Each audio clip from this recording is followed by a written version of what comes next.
Bismillahirrahmanirrahim. Alhamdulillahi rabbil alamin.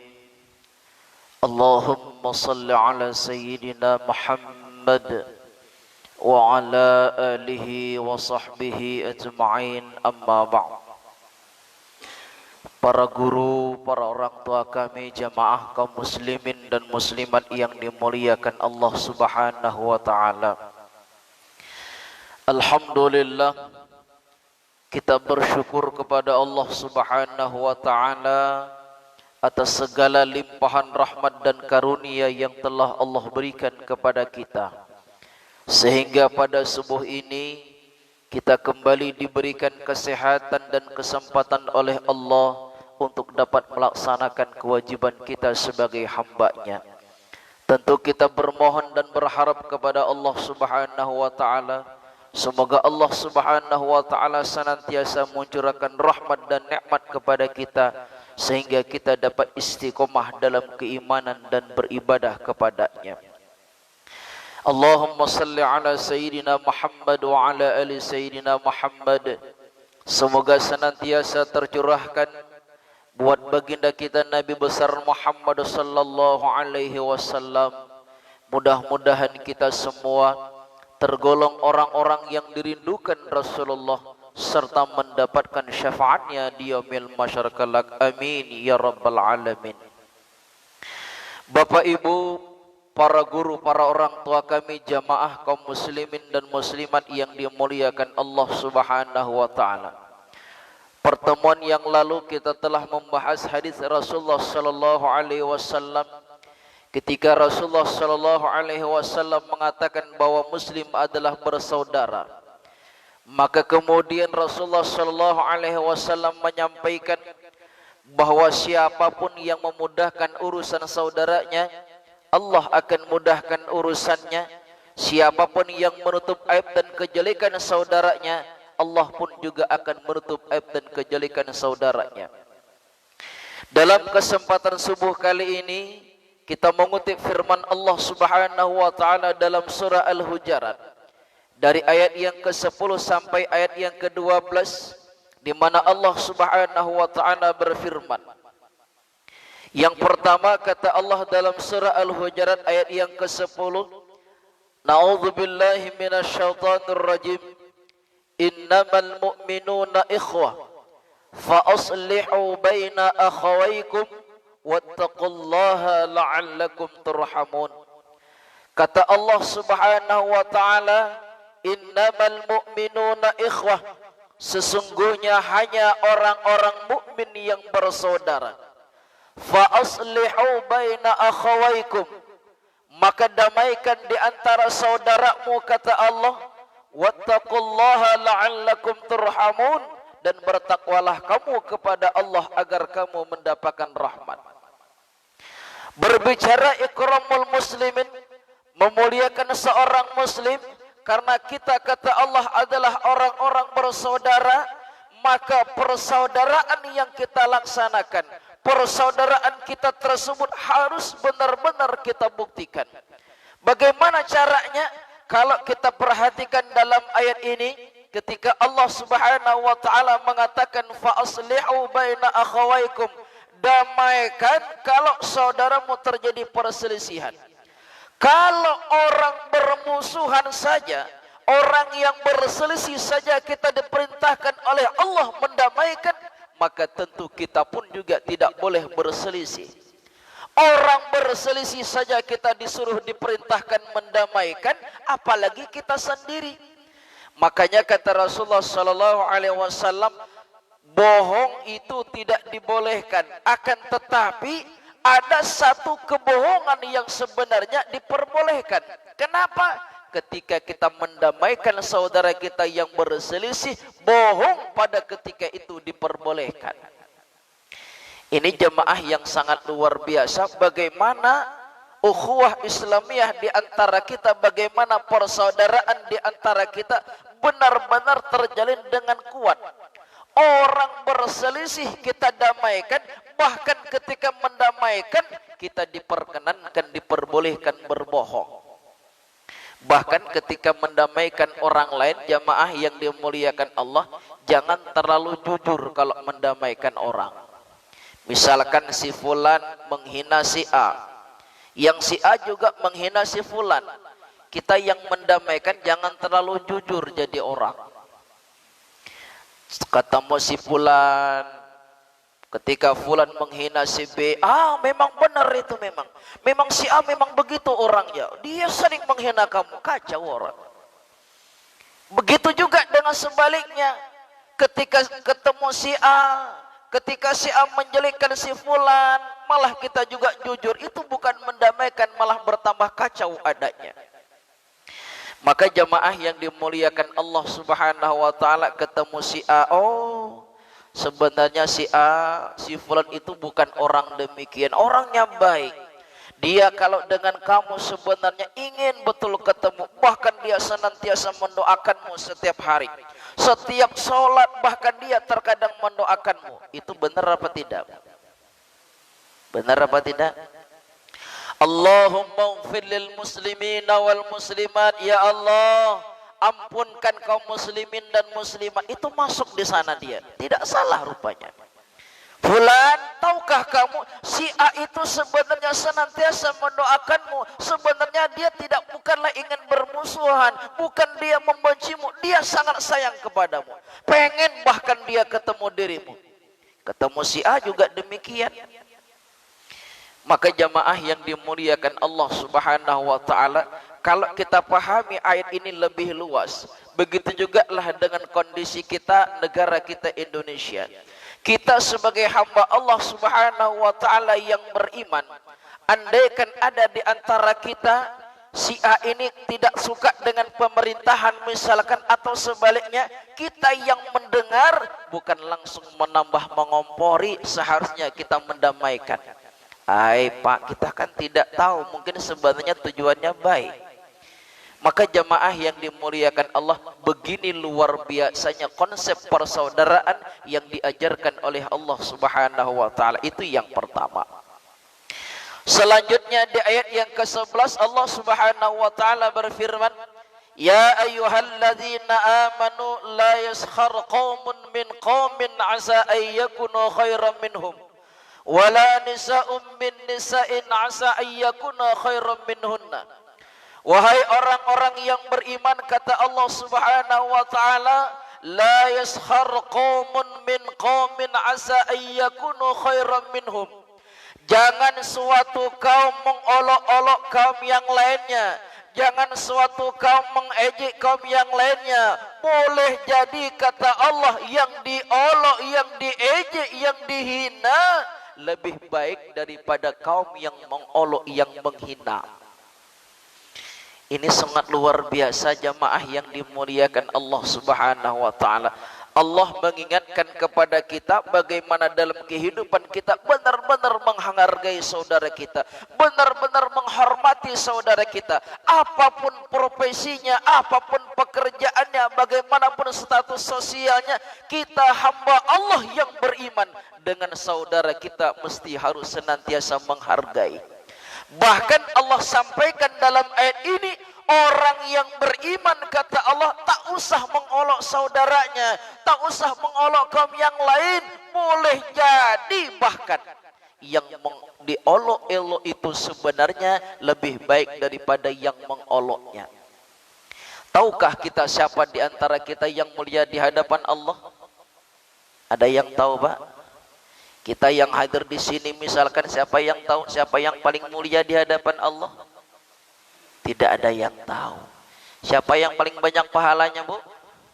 Coba acungkan jempol. Tak ada yang tahu, bayangkan. Maka dengan demikian jamaah yang dimuliakan Allah Subhanahu wa taala, karena kita tidak tahu bagaimanakah posisi kita di hadapan Allah, bolehlah kita dipandang manusia, boleh kita dipuji oleh manusia, boleh kita disanjung oleh manusia, boleh kita dihormati oleh manusia, tapi belum tentu di hadapan Allah kita tergolong orang yang disanjung. Belum tentu di hadapan Allah kita tergolong orang yang dihormati. Belum tentu di hadapan Allah kita tergolong orang-orang yang mulia. Maka di sini jamaah yang dimuliakan Allah, Memuliakan seorang muslim diantaranya adalah menjaga diri kita untuk tidak merendahkan orang lain. Sebab kita tidak tahu siapa yang mulia di hadapan Allah Subhanahu wa ta'ala. Saya pengen tanya, mohon maaf cuma pertanyaan. Kalau ada orang gila, lantas kemudian kalau coba dibandingkan orang gila dengan kita, mana yang lebih mulia, Bu? Bu? Halo? Orang gila dengan kita yang lebih mulia yang mana? Boleh musyawarah dulu, boleh, tidak apa-apa. Mana yang lebih mulia, Pak? Orang gila? Benar. Itu luar biasa itu, Pak. Yang gila lebih mulia, Pak, ya, Bu, ya? Iya, Pak. Ada orang gila lewat, biasanya kita komentari, kita hina, atau kita puji, kita hormati orang gila. Orang gila sini, ayo silahkan. Silahkan duduk, ini ada makanan. Begitu atau malah sebaliknya, Pak? Oh, orang gila lebih mulia daripada kami, Pak. Kenapa? Di hadapan Allah dia selamat dari pertanggungjawaban. Tapi kenapa prakteknya kita bukan demikian? Maka jamaah yang dimuliakan Allah, terlepas mulia atau tidaknya, siapapun mereka orang yang beragama Islam, sikap kita jangan pernah merendahkan orang lain. Ini jamaah yang dimuliakan Allah, bagaimana Allah membimbing kita agar kita benar-benar menjadi hamba Allah yang terbaik. Sebab di hadis Rasulullah sallallahu alaihi wasallam bersabda, bihasbi mri'in, seseorang itu kata Rasulullah sallallahu alaihi wasallam sudah bisa dikatakan orang jahat, sudah bisa dikatakan orang yang tidak baik, ayyahqara akhul muslim, ketika seseorang tersebut menghina, menjelekkan saudaranya beragama Islam. Ini jemaah yang dimuliakan Allah Subhanahu wa ta'ala. Dalam kehidupan kita, kita berharap bagaimana kita mulia di hadapan Allah Subhanahu wa ta'ala. Bagaimana kita memiliki derajat yang tinggi di hadapan Allah Subhanahu wa ta'ala. Tapi terkadang kita lupa bagaimana kita menghargai orang lain. Padahal Allah Subhanahu wa ta'ala sudah mengingatkan kepada kita, boleh jadi kamu yang menghina lebih baik daripada yang kalian hina. Bahkan jamaah yang dimuliakan Allah Subhanahu wa ta'ala ini, mohon maaf sekali lagi, dengan binatang pun kita tidak tahu mana yang lebih mulia. Sebab kata Allah Subhanahu wa ta'ala, "Walaqad dzara'na li jahannama katsiran minal jinni wal ins." Sungguh kata Allah, kami sediakan neraka jahanam kebanyakan dari jin dan manusia. Kenapa demikian? Mereka diberikan hati tak mau memahami keagungan dan kebesaran Allah. Mereka diberikan penglihatan, yang dilihat bukan keagungan dan kebesaran Allah. Mereka diberikan pendengaran, yang didengar bukan yang bermanfaat. Ulaika kal an'ami bal hum adall. Bahkan kata Allah Subhanahu wa ta'ala, mereka tersebut lebih hina daripada binatang. Maka jamaah yang dimuliakan Allah Subhanahu wa ta'ala, begini Allah membimbing kita agar kita jangan pernah menganggap remeh orang lain, agar kita jangan pernah menganggap sepele orang lain. Kita tidak tahu siapa yang mulia di hadapan Allah Subhanahu wa ta'ala. Jangankan kepada manusia yang berakidah benar, kepada binatang pun kita diajarkan oleh Allah demikian. Cuma kadang-kadang memang kita ada yang keliru. Kita sadar sebenarnya bahwa kita belum tahu lebih mulia daripada tuh binatang. Tapi terkadang memang keseringannya kalau sudah dengan kucing, binatang yang dicintai Rasulullah, kita sering menyalahkan kucing. Yang salah kita, tapi yang dimarahi adalah kucing. Benar tidak, Pak? Kucing makan ikan. Yang salah sebenarnya siapa, Bu? Yang salah, yang dimarahi, coba bayangkan. Kalau kucing, yang dimarahinya yang salah. Sedangkan kita terkadang, kucing makan ikan, yang salah kita menaruhnya tidak hati-hati, tapi yang kita salahkan adalah kucing. Kita kembali kepada pembahasan. Inilah luar biasanya bahwa kita benar-benar jangan menganggap sepele orang lain. Kalau kita lihat pendapat-pendapat para ulama dalam mentafsirkan ayat ini, orang yang menganggap rendah orang lain, orang yang mengaji orang lain, muaranya adalah karena ada sifat sombong dalam dirinya. Kesombongan yang ada padanya itulah sebenarnya yang menjadikan ia merendahkan orang lain. Kesombongan yang ada padanya itulah makanya dia menganggap orang lain itu tidak baik dan tidak benar. Maka banyak ayat-ayat dan hadis Rasulullah sallallahu alaihi wasallam yang melarang kita untuk menjadi orang-orang yang sombong. Jamaah yang dimuliakan Allah Subhanahu wa taala, saya sebenarnya tak boleh lama-lama. Kalau setengah jam. Hujan pula, Pak ya. Nanti lontong kita dingin pula nanti. Nampaknya macam lontong di luar. Yang terakhir kita potong-potong saja. Di ayat yang berikutnya kata Allah Subhanahu wa taala, ayat yang ke-12, ya ayyuhalladzina amanu jtanibu katsiran minadh-dhanni inna ba'dadh-dhanni itsmun wa la tajassasu wa la yaghtab ba'dukum ba'dha ayuhibbu ahadukum ayyakula lahma akhihi maitan fakarihtumuh. Kata Allah Subhanahu wa taala, wahai orang-orang yang beriman, ijtanibu katsiran minadh-dhanni inna ba'dadh-dhanni itsmun.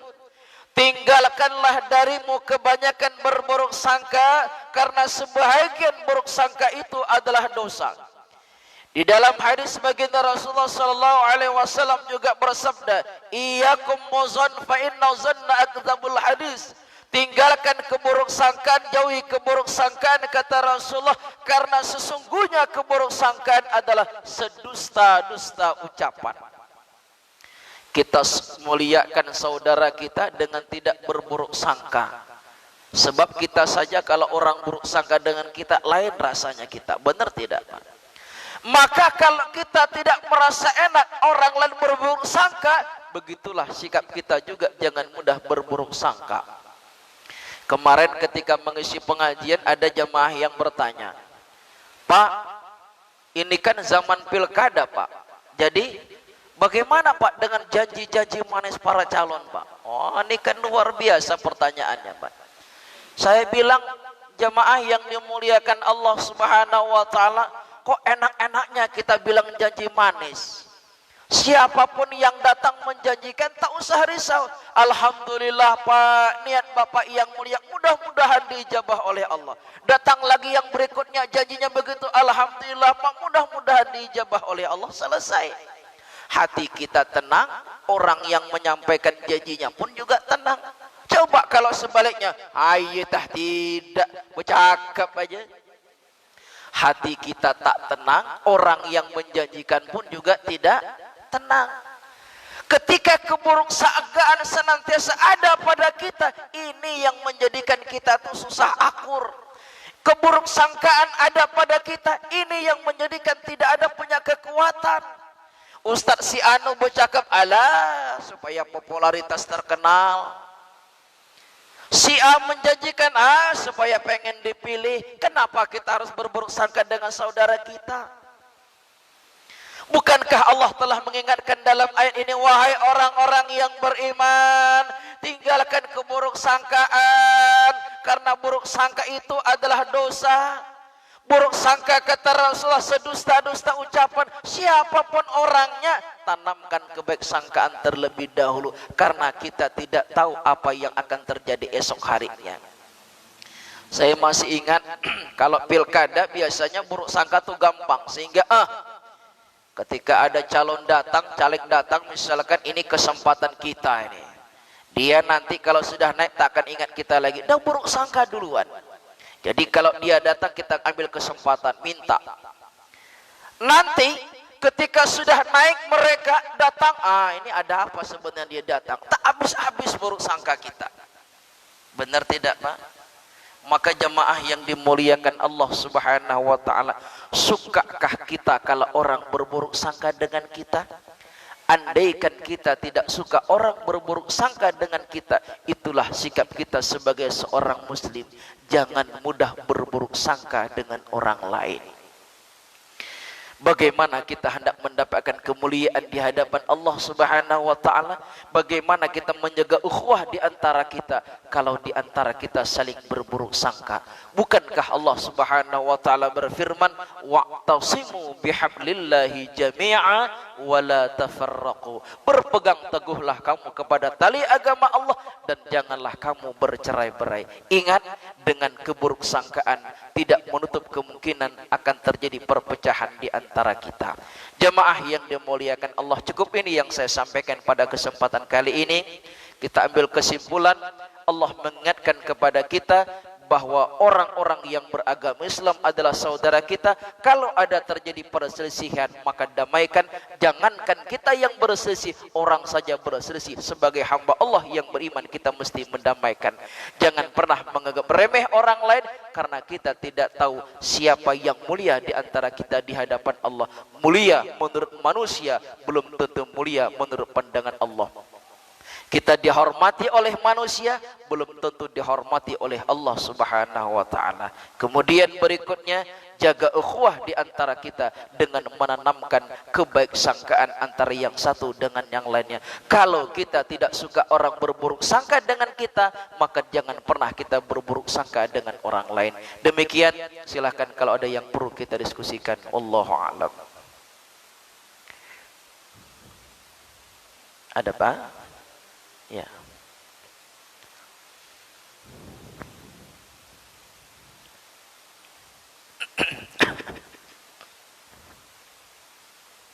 Assalamualaikum warahmatullahi wabarakatuh.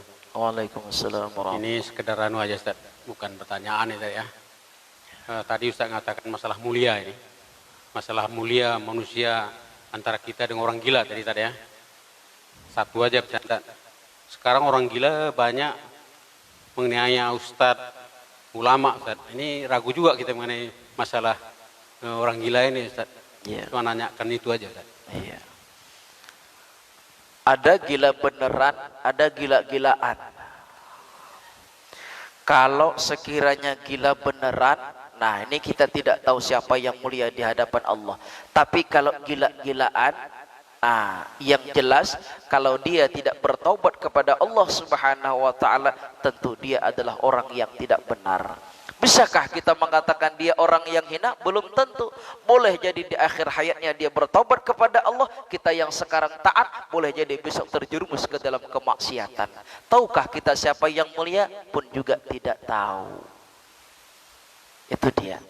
Maka jemaah yang dimuliakan Allah, kalau gila beneran, kita memang tidak tahu siapa yang mulia. Kalau gila-gilaan, boleh jadi di akhir hayatnya dia bertobat memohon ampun kepada Allah. Bukankah sejarah pernah mencatat bagaimana ada seseorang yang ahli maksiat, luar biasa maksiat kepada Allah Subhanahu wa taala.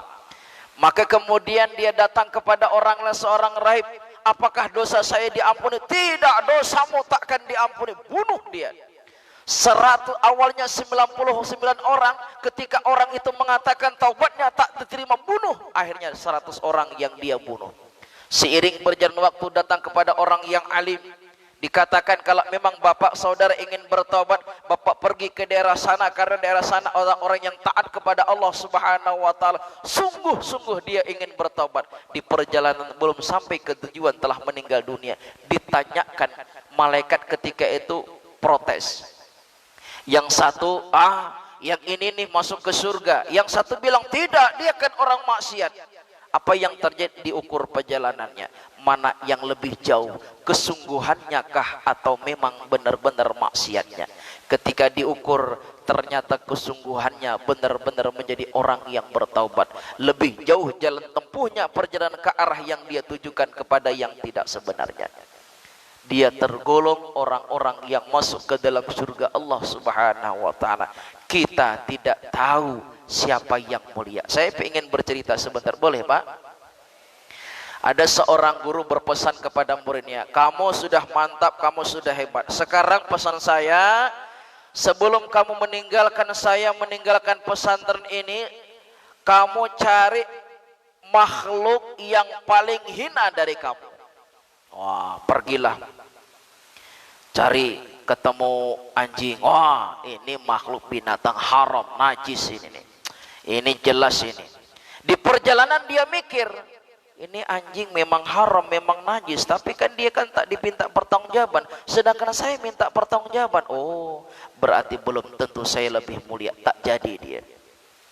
Jalan lagi, ketemu orang ahli maksiat. Ah, ini benar-benar nih, mabuk, judi, zina, ini jelas ini. Saya kan tidak mabuk, saya tidak zina, berarti saya mulia ini.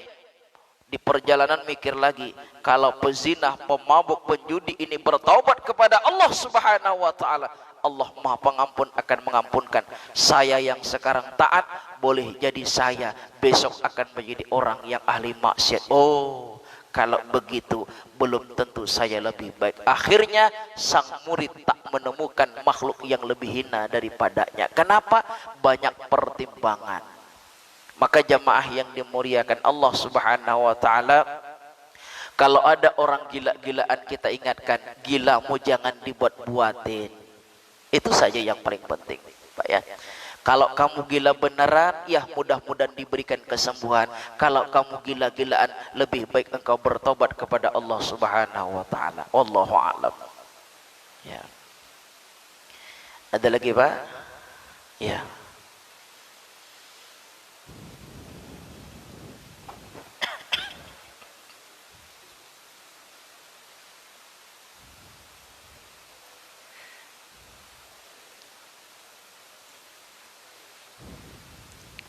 Assalamualaikum warahmatullahi wabarakatuh. Waalaikumsalam warahmatullahi wabarakatuh. Bagaimana Pak Ustadz kalau kehidupan kita sehari-hari bercanda, bergurau lah, kita apa kawan-kawan lah, kawan main, kawan apa, kita bercanda, mengejek atau apa, tapi tidak dengan ikhlas, bercanda lah gitu. Awak ini seperti anu lah. Nah, gimana Pak Ustadz? Iya. Baik jamaah yang dimuliakan Allah Subhanahu wa taala, man kana yu'minu billahi wal yaumil akhir falyaqul khairan aw liyasmut. Siapa yang beriman kepada Allah dan hari akhir, hendaklah ia berkata baik. Andaikan tak bisa berkata baik, maka lebih baik adalah diam. Kan cuma bergurau, menurut kita bergurau, belum tentu menurut orang itu adalah gurauan. Saya punya cerita contoh sederhana memang. Saya sedang menimbun tanah di rumah saya, sedang bangun rumah, lagi menimbun tanah, cerita sama tetangga. Ini antara gurau dan serius sebenarnya, Pak. Saya berbicara itu dengan serius. Saya mancing tak dapat juga ikan, saya bilang. Saya pengen coba umpan nasi nanti. Serius sebenarnya. Karena coba ini tak dimakan ikan, coba ini tak dimakan, coba ini tak dimakan. Saya bilang sama tetangga, saya Pak pengen coba nanti mancing pakai nasi Pak. Rupanya Bapak itu nanggapi gurau. Oh iya Ustaz, tapi lebih bagus kalau umpannya kertas Ustaz. Hah? Iya Pak? Iya kata orang itu. Lebih bagus umpan kertas ketimbang nasi. Saya mikir, jadi kertasnya kertas gimana Pak? Kertas warna-warni. Saya belum nyambung Pak sebenarnya. Orang itu gurau, saya serius, saya tak nyambung. Kertas warna-warni. Iya Pak. Mikir, oh iyalah kalau itu Pak, baru nyambung saya. Orang bergurau kita serius. Apa yang terjadi? Hati kita tergores. Apa yang kita anggap, boleh jadi orang itu tak menghormati kita. Padahal belum tentu. Jadi jamaah yang dimuliakan Allah, dalam bergurau pun juga kita hati-hati. Bukankah Rasulullah juga menyampaikan min husnil islamil mar'i tarkuhu malayani, merupakan tanda baiknya Islam seseorang itu adalah meninggalkan sesuatu yang tidak berguna baginya. Manfaatnya apa kira-kira? Kalau sekiranya itu menjadikan ukhuwah, misalkan kita gurau seperti candaan Rasulullah, misalkan, mana ada nenek di surga, tak ada. Serius memang benar sebenarnya.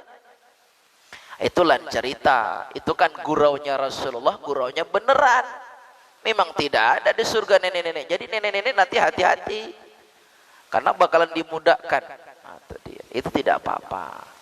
Jadi ucapan-ucapan kita yang mengaji orang lain walaupun itu hanya bahagian daripada gurauan, perlu kita hati-hati. Ingat, ketika kita benar-benar beriman kepada Allah dan hari akhir, hendaklah kita berkata baik. Kalau tak bisa berkata baik, lebih baik adalah diam. Rasulullah menyampaikan dalam hadis yang kita bacakan tadi, tanda baiknya Islam seseorang itu adalah meninggalkan sesuatu yang tidak berguna baginya. Bukankah ucapan kita akan diminta pertanggungjawaban? Bukankah perbuatan kita akan diminta pertanggungjawaban? Satu detik pun yang kita lakukan, satu kata pun yang kita ucapkan, tidak ada satu pun yang terlewatkan dari pertanggungjawaban di hadapan Allah. Apa yang saya sampaikan sekarang ini akan diminta pertanggungjawaban di hadapan Allah. Semakin banyak apa yang saya keluarkan, akan semakin berat pula pertanggungjawaban saya di hadapan Allah. Makanya tak usah lama-lama, singkat saja, tak banyak pertanggungjawaban. Selesai Pak ya. Ya, Allahu a'lam. Ada lagi Pak? Sudah Pak ya? Panjang-panjang nanti saya pula nak pertanggungjawaban di hadapan Allah. Baik jamaah yang dimuliakan Allah Subhanahu wa taala, tentu kita berserah diri kepada Allah. Semoga Allah menjaga ukhuwah di antara kita sehingga ibadah yang kita laksanakan hablum minallah kita disambung juga dengan hablum minanas kita, menjadikan kita orang-orang yang mulia di hadapan Allah Subhanahu wa taala. Amin ya rabbal alamin. Na'udzu billahi minasyaitonir rajim. Bismillahirrahmanirrahim. Alhamdulillahi rabbil alamin. Allahumma salli ala sayyidina Muhammad.